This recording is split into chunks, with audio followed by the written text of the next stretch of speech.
Welcome to TA Therapy Ain't Just White, the podcast where therapy meets real talk, representation, and the beautiful chaos of being human. You'll be hearing from 4 transactional analysis trainees from marginalized backgrounds, sharing their journey through training, theory, and life. Whether you're curious about therapy, already into TA, or just want honest conversations about identity and growth, this space is for you. They are here to make psychotherapy more human, more honest, and more inclusive. Let's dive in.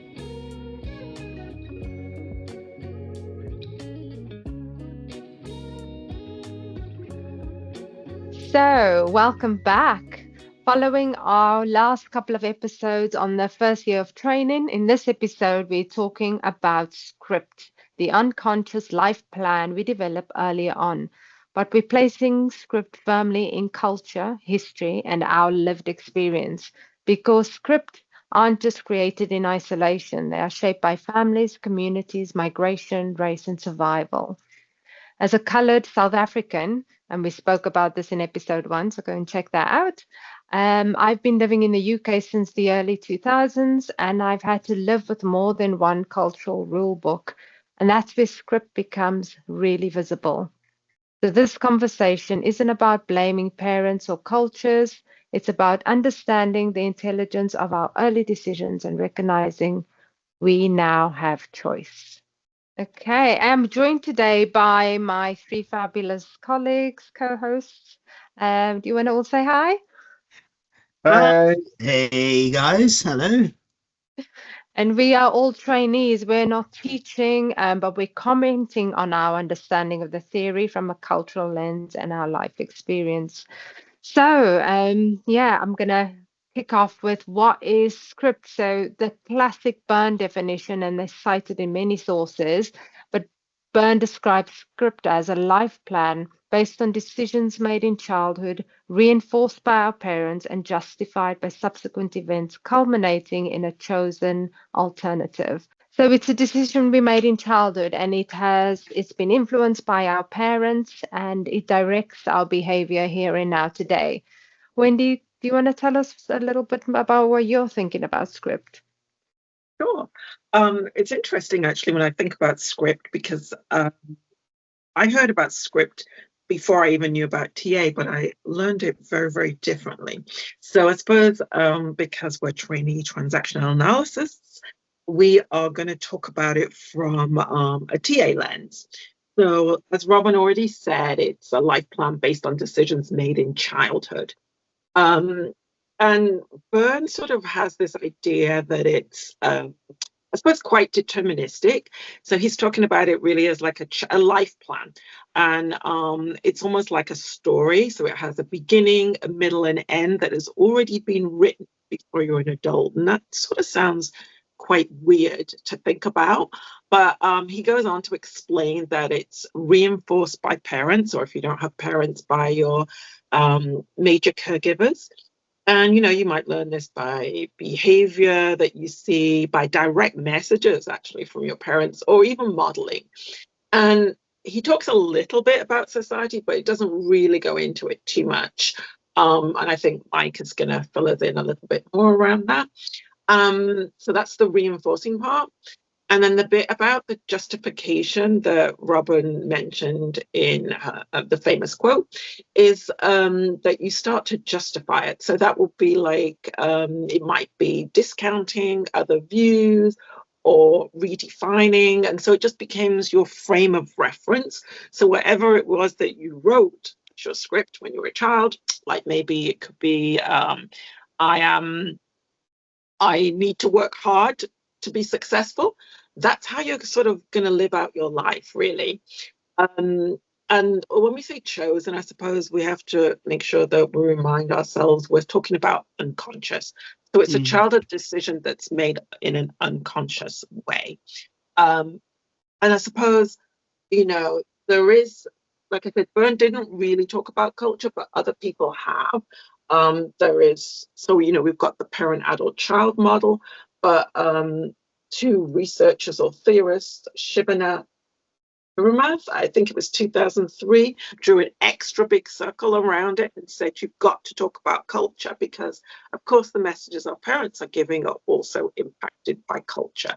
And I suppose if you're thinking about, we come from different multicultural and dual cultural backgrounds, so I suppose we've also got to think about assimilation. Maybe we'll talk about that later when we talk about individual scripts. But that's sort of the basic of what Berne was asked. He talked a little bit about culture, but not that much. But contemporary TA theorists have expanded on that model. Mike, would you want to bring us a little bit more up to date? Yeah, absolutely. Just to reiterate, I am not a trained teacher. None of us are, and this is kind of what I've absorbed and retained around this stuff, peppered with my own kind of interpretation and stuff. But so Berne's original kind of view of scripts, kind of aligns with destiny, a kind of life plan written early on and then kind of replayed through life. And contemporary thinking has evolved from that kind of initial seed. Think about people like Erskine, Cornell, Tudor and Summers, and to kind of Hargaden and Sills, Baskerville and Minikin, have all begun to expand the concept of script from being something that is on rails to something that's more about kind of patterns. So it's kind of patterns rather than fate. Is certainly where my view of script is, that it's patterns are informed by early experiences that will shape how we react to stuff going forward, which means we're obviously more likely to repeat patterns and protective notions and things like that have worked for us in the past. Whether or not they serve us well in the future or in the present is a different thing, and that's where script then becomes something to look at. But I suppose thinking about the key shifts that we've seen, that as Wendy touched on there, the culture and social systems, how important they are. Script doesn't sit in a vacuum. Culture teaches us what gets rewarded, what gets punished, what's risky, what's safe, all of that stuff. And oppression and historic conditions, aren't kind of extra context.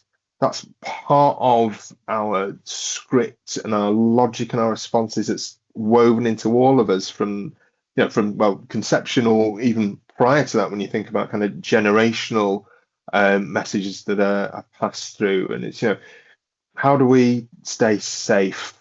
How do we avoid harm? How do we make sure we have a feeling of belonging and connection?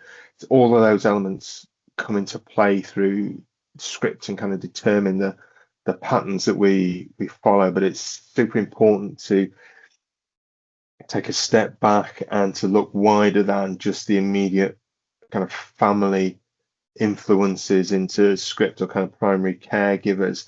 I suppose you think about through a cultural lens.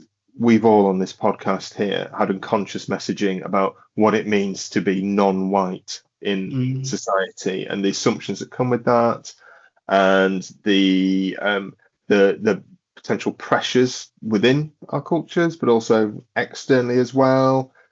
That all feeds into script, and it applies to, I suppose, any potential point on the. I suppose we're all. I nearly said in kind of in terms of difference, but I know we're all different in different ways, aren't we? There's a spectrum of stuff, and normal is that we're all different. But you think about transphobia and homophobia, the kind of the background noise and pressures around all these different aspects of individuals that aren't necessarily about direct messaging from caregivers. It's just there around us, and the context that brings for our clients, but also for us as therapists. How do we carry this stuff? How does that stuff impact us in the therapy room. I know, Craig, you'll be kind of talking a bit more about what that begins to look like in therapy and stuff. But there's we'll come around to that, I think. And the what else I want to say here? And also thinking about scripts being protective adaptations, not flaws to be fixed. They're not deficits. Kind of reframing scripts as a protection to reduce shame. It's a pattern that works for us, and that's a key development in that kind of ongoing view of what script is. It's not what's wrong with you. It's what happened and how did you learn and what did that cost you, or how did you have to protect yourself? And that's where the kind of current thinking, well, more contemporary thinking around kind of co-creative and constructivist. Is that it? Constructivist? Yeah, That's good. That sounds good. We make it between us as we go. That kind of, what we're doing helps us kind of. Yeah, absolutely. What we're doing right now, just kind of working in relationship with each other and discovering and creating that relationship and understanding, and how the relationships play out between us often mirrors how relationships interactions play out in the wider world between us. But you kind of think about that protection piece, that if you could have I don't need anyone. If your script, I can stand alone, I'm self-sufficient, I don't need anyone. Well, actually, if culturally vulnerability was punished or was frowned upon, then actually that's a completely sane and sensible way to respond to that. But later that could block intimacy or kind of put barriers between you and forming connection. And if you don't have that view of culture that may have informed that, it's very easy to miss that, or to pathologize in different ways, and to miss the client completely. And I think that's maybe speaks to the third shift and changes about the awareness and relationship and choice, and kind of noticing patterns in real time, working relationally, certainly relational TA. For me, really speaks to me. What is happening between us now in the therapy room, or just as human beings, and what does that say? So, how do we expand our choices and options, but also understanding where those choices came from? I think it's probably a key bit for me is the word choice, in that maybe thinking developmentally, when you're under 6, under 8, you probably don't make conscious choices. It's just your response to the environment that you're in and what's happening to you. Yes, you decided a course of action, but I don't think many of us sat at 5 or 6 and thought, well, X has happened, so now I'm going to do Y. This is how I'll always be. And that's one type of therapy, dealing with that stuff that's kind of, in the P1, that kind of stuff in the parent, adult, child bit. And then, but developmentally later on, you get conscious decisions from that kind of 8, 9, 10, something might happen, and through the rest of your life as well, you respond to specific incidences, or kind of long-term patterns that you begin to see emerging that then dictate how you work, or in traumatic events and things like that as well. So, but that might be a different type of therapeutic approach to address those kind of scripts, messages, and work with those, and the whole cultural piece, and how that is kind of lodged in us, in our kind of P3s and C3s and all of that kind of stuff that's deep in the chain of our structural. Is that structural? That's structural, isn't it? I don't know. It all blurs. You get what I'm saying. You kind of we make our choices at different points in different ways, and that leads us to different therapeutic interventions or ways of working that potentially help us to understand and make different choices in those areas. And that's, I think, probably a good place to hand over to you, Craig, just about kind of how we might work with script in the therapy room and what that might look like. Yeah, I think that's really good sum up, to be fair. And because when we're talking about script, we're not just talking about something being wrong with someone or something that needs fixing within a person. Script is more like the life patterns that we begin to write at fairly early stages of our lives. So when we're looking at our early childhood, and this often happens, as you guys have mentioned, without actually recognizing it. So it's an unconscious decision that you make, which is based on your experience, relationships, culture, and the message that we receive growing up. I guess in the therapy, the script work is about actually being able to understand certain patterns once made. So for an examples, behaviors or beliefs that help someone to stay safe, connected, or accepted at one point in their life, and how that could be influences how they think, feel, and relate to others now. I just think, yeah, it's so crucial within a therapeutic relationship when we're able to actually understand and be able to use life script to unpack some of these things. And I know for times in which I've sat as a therapist, this meant actually being very curious and not being judgmental. So actually being able to inquire and not label and actually be thinking, okay, are we able to explore a bit more about what you're saying? When was the first early stage that you remember actually making this decision or actually experiencing this? And what did you tell yourself from that point? Because it helps us start to unpack that unconscious decisions that you would have made to keep yourself safe. And I think some of those words that we just spoke about there, where we're talking about staying safe, feeling connected, feeling accepted, those are the protective measures that then end up influencing the script decisions that we make in order to stay safe. So for a client, it's about being able to understand their script and knowing actually once they start understanding, it becomes a really powerful tool. It becomes empowering for them actually to say, it can make confusing reactions or repeated patterns easier to understand. And what that then ends up doing is reduces that self-blame and creates a space to be able to make new choices that better reflect who you are now, rather than who they needed to be or who we needed to be in the past. So for an example, if I couldn't express certain emotions back in the past, may not be that relatable moment now. So I'm able to use live script to actually trace back, okay, why did I make that decision there? And actually right now, is it in service of me? And actually, can I make different choices? So yeah, within the therapy room and any therapeutic alliance, using script is actually the heart of it is about a partnership. It's about a relationship.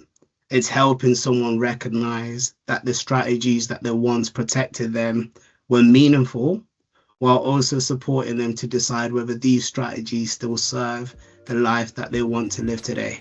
So, you were talking about, you're talking about a lot of really important things. We were talking a lot about the clients, and I was just wondering what you guys think about. Is this something we as therapists also should be talking or thinking about when we go into the room? When we're talking about our clients' cultural script. What about the institutions and our own? And also, does it matter? I just thought it might open up a conversation about, does it matter if we're from the same culture as our clients or not? What do you guys think? I don't mind jumping in first on that, if that's okay, Wendy.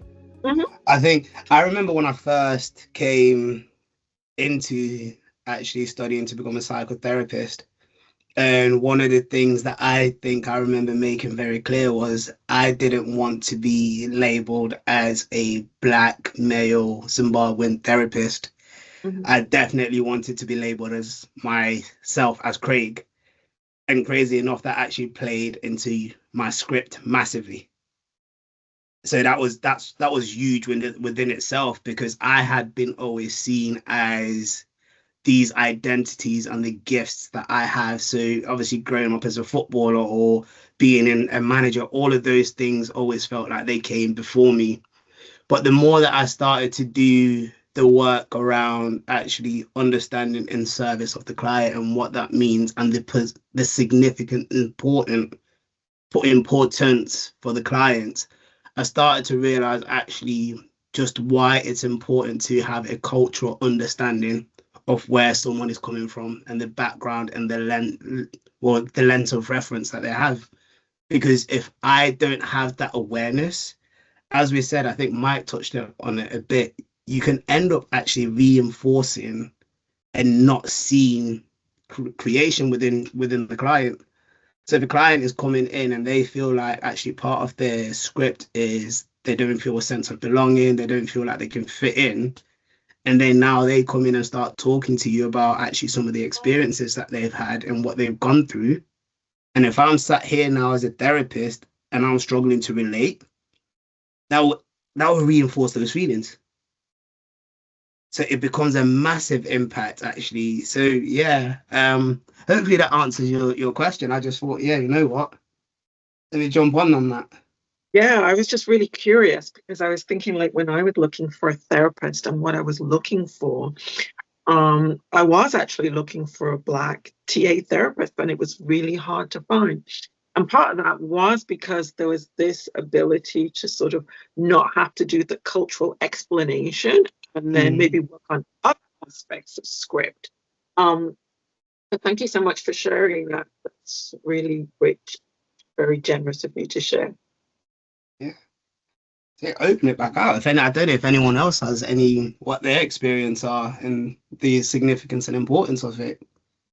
I'm thinking about, I suppose, a kind of power and status and that kind of stuff, and perceptions and how that plays into script. And I'm thinking about how, as therapists, if we're not aware of our own kind of wider cultural and societal scripts and what that means for us, then how can we possibly then consider how that might impact on the clients that are sat in front of us in terms of how they find us and express themselves in our presence? They're able to kind of get in contact with their own issues or kind of the bits that they want to bring. So I suppose I'm thinking about, say, I think about myself as a mixed race, male, middle-aged.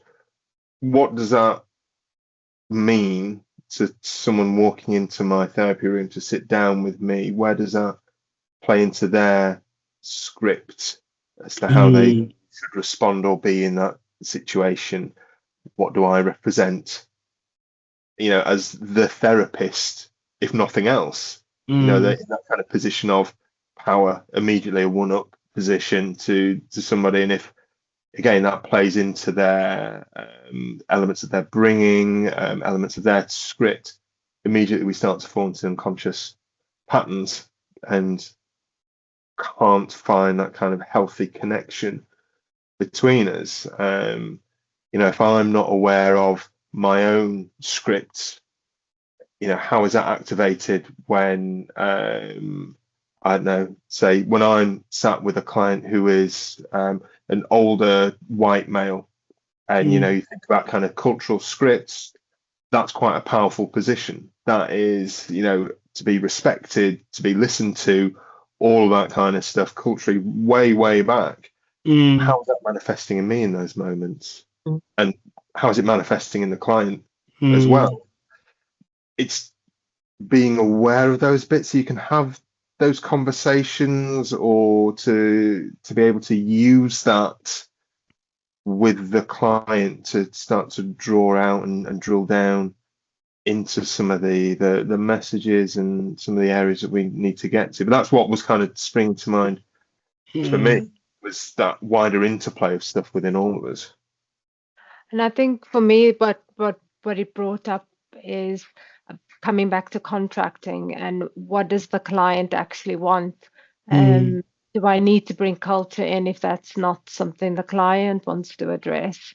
I think as I'm thinking about, as I'm going through my training, I think it is important for me to make sense of what my boundaries are, what my thoughts are, what are my cultural influences, because I bring that in the room with me. But I'm also conscious that the space is co-created, but it is the client space, and is that something they want to address? So I suppose that's the thing that came up for me. And some people aren't ready, or some people don't want to talk about it and deal with it, and that's also okay. Yeah. I think it's interesting as well, like we talk about cultural script. There's also cultural norms, where we live in England or Britain, and there's norms. It's cultural scripting is reinforced by institutions, so it's schools, churches, government, medicine, education, the legal professions, the media, and we sometimes don't recognize those things. So we talk about culture as us. The four of us, we represent the culture because we represent other, but we forget that majority is also culture. I think that's also quite interesting that we forget that sometimes. So we get labeled as the culture, but everything has culture and everything has identity. And we're all shaped by that.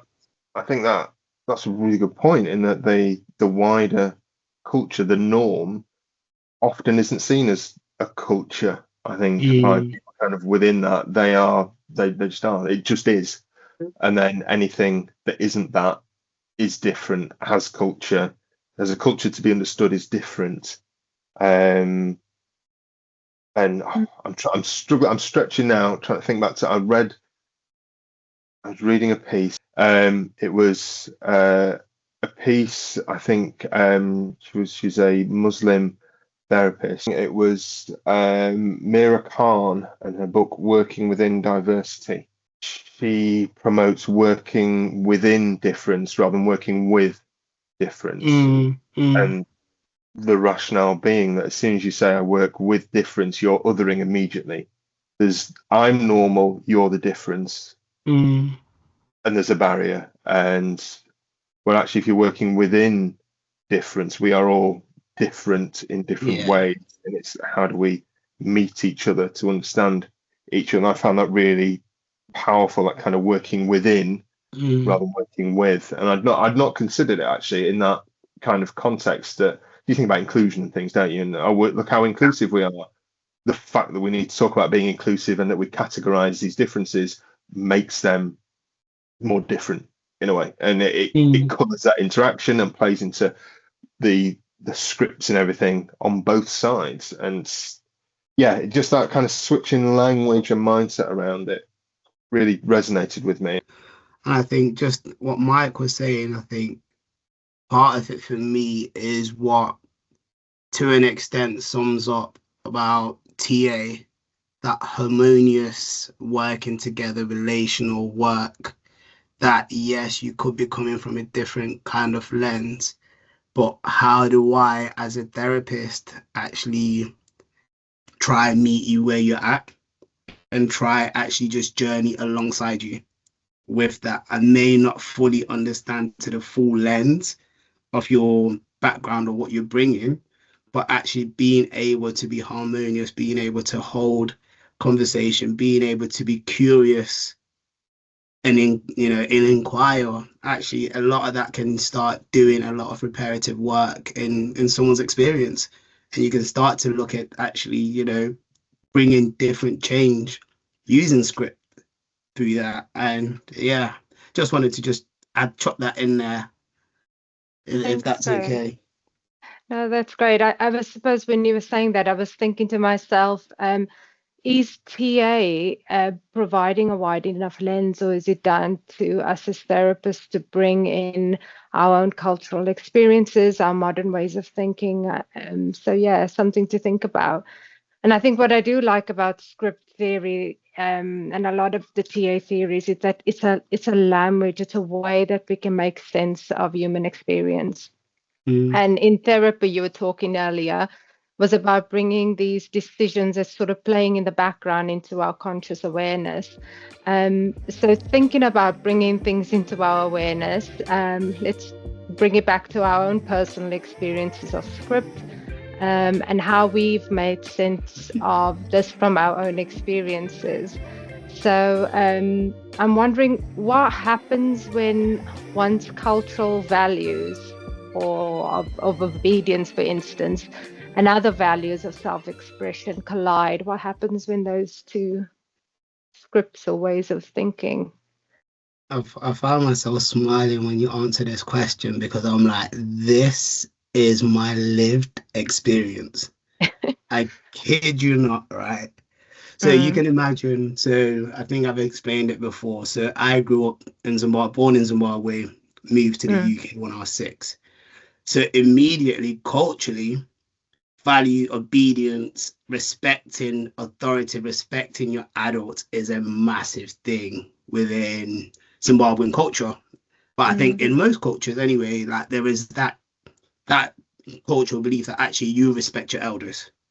So I remember now actually then coming to the UK for the first time, and then now started to settle into school.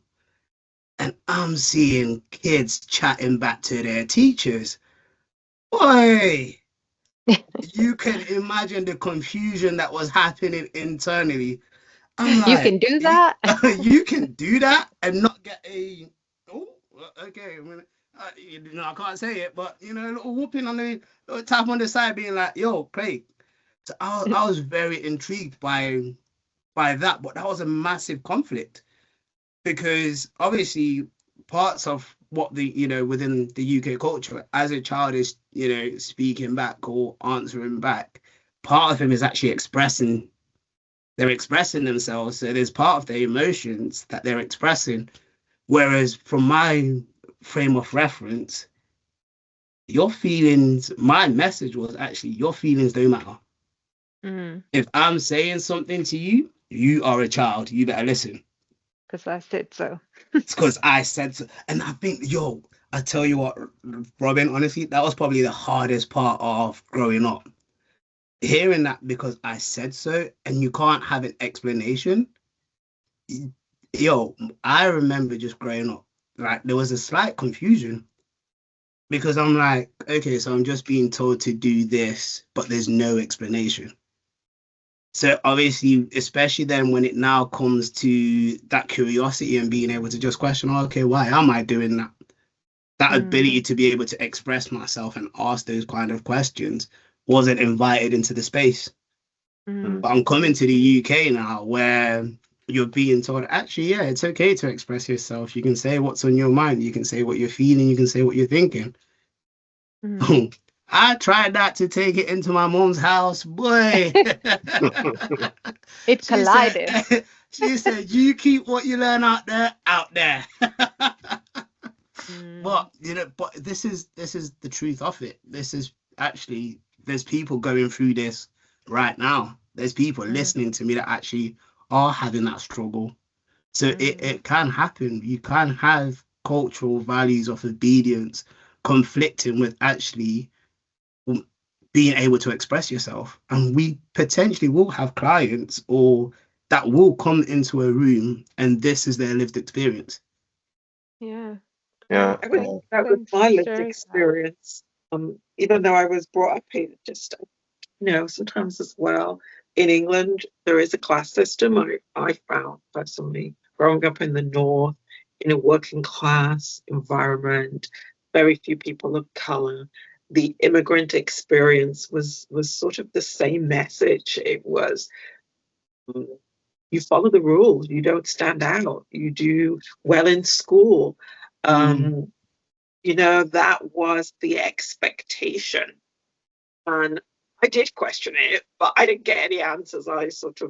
Because that was the norm. That was what everybody did. There wasn't, I don't even think, and I was thinking this when you brought that up, your parents, I was thinking perhaps they didn't know either. Because we forget when we talk about what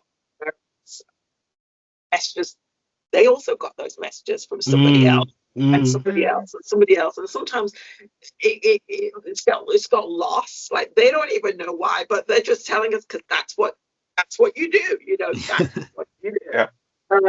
So yeah, I had that similar experience, and it wasn't just about race; it was about gender.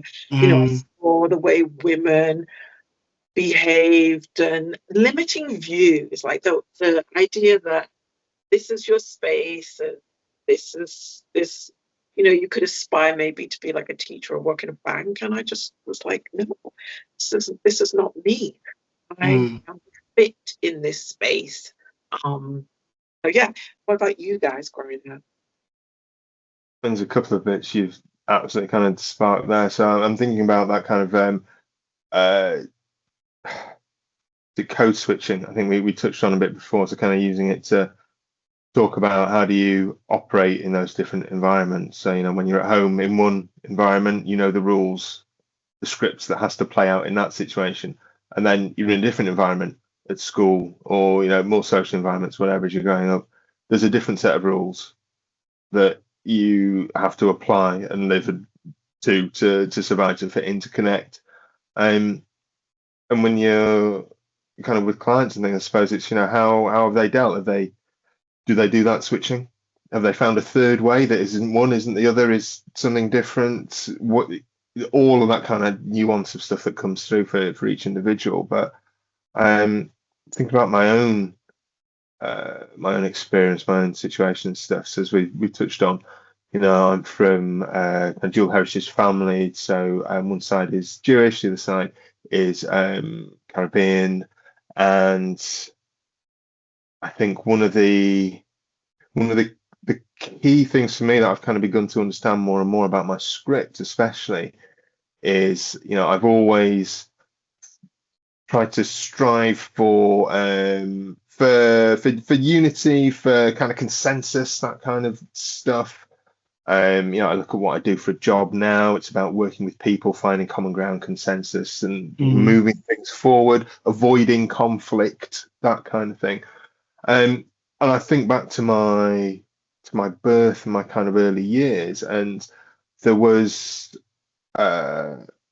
pressures in the family with my dad, who's white Jewish, essentially marrying out of the family, and what that meant in terms of kind of acceptance and that kind of thing. And I'm coming to understand more and more that in some ways my birth helped open that communication up again, and kind of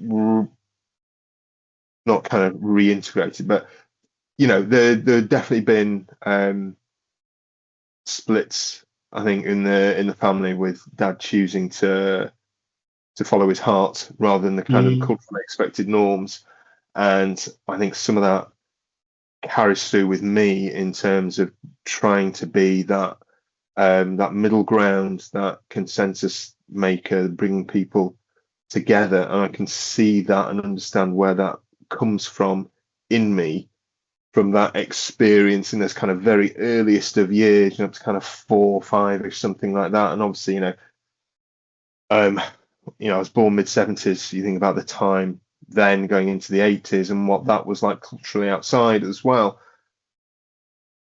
Through my own therapy and through my kind of studies and reading, I'm understanding, piecing these bits together more and more, that's what's informing my experience and my coping strategies, and why conflict is really uncomfortable for me, and where that starts to come from those earliest memories, that earliest seed of being, just absorbing what is around you. And it's so it's been really impactful beginning to unpack that stuff. I like how you've brought the history at the time, your own cultural experiences in your particular family, and how that reflected different messages, and how that all then brings together the stew that made Mike. And here you are. What kind of stew is it? And if I think about in my South African context, just about I was thinking about your idea about fitting in and getting along, and a part of my history historically and also in my family is don't stand out, don't make a fuss, blend in, because standing out was dangerous. You have to follow the rules, because there were a lot of rules sort of in the generations before me. But even now at work, I don't make a fuss. I try to put my head down, work hard, and just get on with the job. I'm not complaining to the yeah, about this and that, and that's very reflective of my early experiences. So yeah, coming back to you, Wendy, as well. You're from a dual heritage home. I'm just wondering about, do you want to comment on your own experience growing up, and how does that impact your understanding of script? Yeah, like I was saying, it was follow the rules. It was a very we don't stand out sort of environment. I was just talking earlier about intersectionality of race, gender, and class. For me, those three are really big. And I was just thinking about, I don't think it was like split the scene and say what my mum would say, what my dad would say, but I think those three things were very, very impactful growing up. But it was an intersectionality about all three. But I do think like there is definitely, I don't know, Mike, but maybe with Mike as well, with it, the immigrant experience of the person who is, so I'm just thinking about the Caribbean. My dad was from the Windrush generation. Um, they're still struggling a lot to be identified and get the reparations that is going through government at this moment. But they had to do a lot of assimilation when they got here. So that was, all the men and women that came from all the different islands to come to England, they had to assimilate very quickly. My dad actually came here and he was just 19, so he's still like a teenager. So what do you do as a parent? You have options. You can talk about this stuff, but you also have to assimilate, and you want the best for your children. So, or you don't talk about it because, yeah, you could say maybe because it's hard, but also because you want your child to learn the rules to get on and to move ahead. And I think this is the dichotomy that a lot of friends that I've talked to from this kind of a background said that their parents really didn't talk about those things. So, and I think actually Giovanna and Herman talk about this. They said that culture hides more than it reveals. And strangely enough, what it hides most effectively from its own participants. So it's like they don't even talk about it. So when you grow up in that kind of a household, it's interesting. So it's there. It's like the white elephant in the room. It's always there, but we don't really talk about it. So I think this space is very interesting. It's just one of those things that's sort of on your shoulder, at the back of your mind, because culture really is who we are. So it's interesting. Mm. Yeah.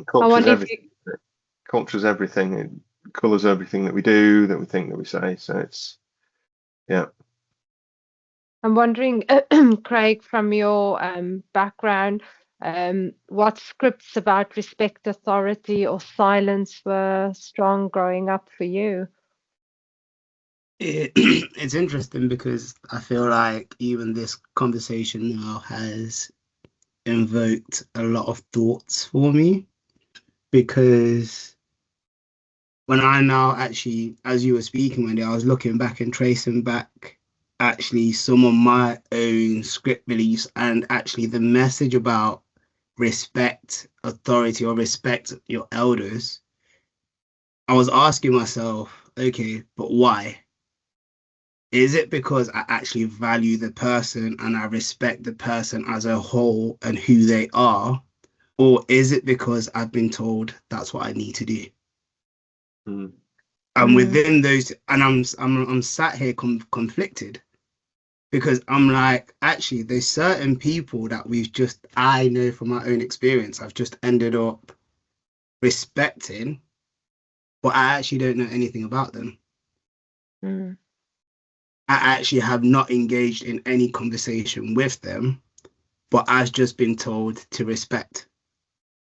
And it took my mind straight into an experience that I had the other day within workshop. And I remember we had the chairs all set out and we were all in similar chairs. But then the tutors had different chairs. And I remember for me, I think a conversation was had about the awareness of actually we're all sat on different chairs. How are people feeling about? Is there a power struggle or anything? What are people feeling? And I remember quickly, I was just like, yeah, I don't think I actually care. I've not even looked at it like that. But I'm sat here right now thinking, actually, is that because I've discounted something? Is that Yeah. because my internal message that I've received is a respect authority? So actually now I don't even see, or I'm numb to actually Mm, where there could be a power mm, dynamic and a power shift. And automatically my response is going to be, okay, because you are in a position of power or a position of authority, I've had the message that I need to respect, so I'm respecting. mm. So it It's Yeah, doesn't but matter it's to my own cost. yeah, Yeah, yeah, not to question it. Just Mm. it just mm, is. That's all. It just yeah, Yeah. yeah, it is what it is. yeah. And I'm finding it very, very intriguing and thought provoking, because when I'm sat here, I'm like, I like generally out of that, I love people anyway. Mm, But my respect for you, is it because actually there's a relation there? Is mm. that What's it? the And basis for it? yeah, Yeah, and is it because actually, as a human being, when we're talking that harmonious, the holisticness, is it because I actually see you as a valuable person mm, beyond actually, beyond the person? I see you whole. So actually, that is now why I choose to respect you, and that is why it won't affect me whether you're sat on a throne or you're sat on a beanbag. I'm still mm, going to respect you. mm. Mm. And I So guess that's gone. no, finish your thought. Yeah, and I was saying, I was like, I'm hoping that that answers your question. So actually, now this is something that I'm looking more into now, about Yeah, actually what have I ended up discounting and not being able to see, because actually the message that I was given was respect authority, but respect there was it. never an explanation to why you respect authority or why you respect your elders. Actually, you Mm, should respect them because they're human beings, not because they're older. Mm. yeah, You know what I mean? and That's the logical justification. You respect them because they're a human being. and I suppose what I'm hearing you say, as you're starting to recognize a pattern in your thinking, you're asking yourself, is this limiting the way I am in the world? And I don't know, do you have an answer for that? Are you adaptable to changing this? Oh, that's a very good question. You'll have to tune in next week to find out. Well, Craig muses on this. Say careful, Um, Craig. Robyn will end up charging you for a therapy session if you further down that. gotta pay those tuition fees, y'all. So I suppose what we're hearing across all of us is that the scripts aren't random, the things that we've taken in, and they were intelligent responses to the world we were growing up in. And we sounds like we've all had really different home experiences, different contexts, different countries, different family structures. But the choices we made weren't just like, there was a thought to it. It's not just by chance and fate. So I suppose bringing us to a close today, Mike, do you want to share your takeaway? In terms of kind of takeaways from today, one of them for me is actually, I suppose, along the lines of what you were just saying there, Robyn, in that, scripts are adaptive, not defective. So it's not that something is broken. It's Mm, actually the I suppose that question is, then what happened to you? What have you been through that has created this adaptation, that has meant that at some point this particular behavior, thoughts, feelings was the best course of action for meeting your needs, whatever Mm, need that happened to be. And I think if we can approach things and understand script through that lens, then we can begin to think about, well, what are the alternatives to that? And certainly for me, in as I touched on before, I don't see script as set in stone over time. I see it as a dynamic thing that develops as we grow, as we travel mm, through, as we meet new people, new experiences, and that we add to it, we can take away from it, we can reflect on it, we can review it. It's, you know, it's formed in adaptation, and we can adapt it as we go. Thanks, Mike. How about you, Wendy? When I'm thinking about script, I'm thinking about culture. When I'm thinking about culture, I'm thinking about identity. It's all the same, you know, everything impacts everything. I really do like the idea of intersectionality. I think it's hard to separate out the bits and parts of us. I also agree with Mike, like it's dynamic. We're forever changing. We meet new people, we grow, we change. But culture is everything. I love culture. It's exciting, it's interesting, it's curiosity, it's growth, it's harmony, it's everything. It's how we connect with people. It's how we build bridges, and it's also how we connect with the planet. Yeah. Thanks, Wendy. How about you, Craig? I think for me, I'll sum it down to 3 words. Awareness creates choice. The work that we're doing, you know, even using script theory, you can't do it out of awareness. It's an awareness thought process. It's an unconscious process that gets invited into the awareness. And when that awareness starts to come in, you now have the power to start making change and different choices. And I think within that, actually, that is what then starts to serve us as human beings. Thank you, Craig. And I think I like the idea that we can honor our culture in our awareness, but also just notice what is it influencing us, and we can grow beyond the messages that we've been driven by perhaps up to now when it's not been in our awareness. And I think we're going to stick something in the show notes, but we've got a listener worksheet if you want to look into and get some more awareness of your own script messages. There's how many questions? 5 questions. It looks at asking you about your earlier messages of who you were told to be, looking at where the messages come from, why those messages were there, and perhaps why they've been passed down. And do these messages still fit? So I encourage you, if you're interested in looking into your own script messages, to have a look at that. And then if the parts of your script still protect you, we're not saying chuck it all out the window, honor it. It brought you to this point. And if the parts no longer fit, you're allowed to question them. It's a little bit about you, what you were saying earlier, Craig, that, you've got permission to question them. So in TA, we believe people can think, people can change, and people are okay. Nice to hear all of your thoughts. So download the listener sheet, reflect on the messages you've inherited and whether they still serve you. If you've got any thoughts about script, anything you've heard in the podcast today, please email us on talktotajw@gmail.com. And you can find us on Facebook, Instagram. If you just search for TA Therapy Ain't White, and you can listen to this podcast. Obviously, you are listening to this podcast, but other platforms, Spotify, Apple Podcasts, and Amazon Music, as well as YouTube. It's been great spending this time with you. Okay. Do you want to learn more about script? We have 2 books.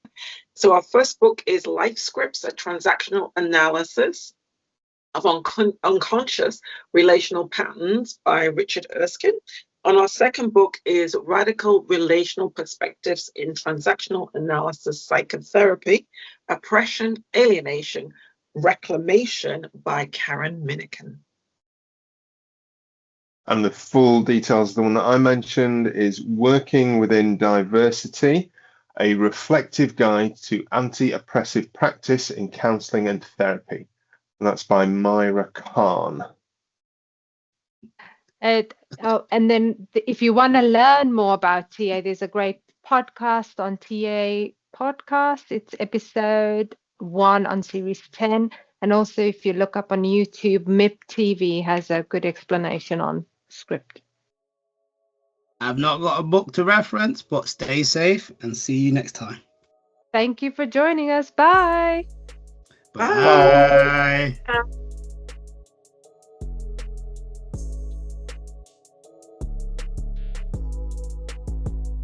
Thanks for listening to TA Therapy Ain't Just White. We hope something in today's episode made you feel seen, curious, or just a little more connected. Whether you're a trainee, a therapist, or just therapy curious, you belong in this space. Join the conversation by following us on socials or dropping us a message. We'd love to hear from you.